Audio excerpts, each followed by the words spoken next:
আমাদের এই কার্যক্রম আমরা সরকারি রাজেন্দ্র কলেজ থেকে শুরু করছি।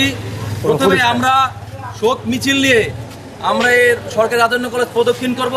কেন্দ্রীয় কর্মসূচির অংশ হিসেবে ফরিদপুরে বৈষম্য বিরোধী ছাত্র আন্দোলনের উদ্যোগে সারা দেশের ন্যায় ফরিদপুর সরকারি রাজেন্দ্র কলেজে শহীদদের স্মরণে শহীদি মার্চ অনুষ্ঠিত হয়। আজ বৃহস্পতিবার 5 সেপ্টেম্বর বেলা 12টায় শহরের রাজেন্দ্র কলেজ ক্যাম্পাসে এ উপলক্ষে একটি শোক মিছিল অনুষ্ঠিত হয়। এর আগে সংক্ষিপ্ত বক্তব্য রাখেন শিক্ষার্থী আরবান নাদিম ইতু। সেই প্রেক্ষিতে আজকের আমাদের কেন্দ্রীয় ঘোষিত আজকের এই শহীদি মার্চের আমাদের এই কার্যক্রম আমরা সরকারি রাজেন্দ্র কলেজ থেকে শুরু করছি।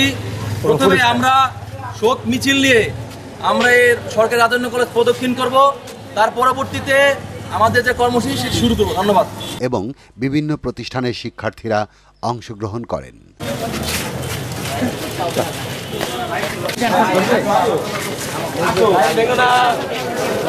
ভেগুনা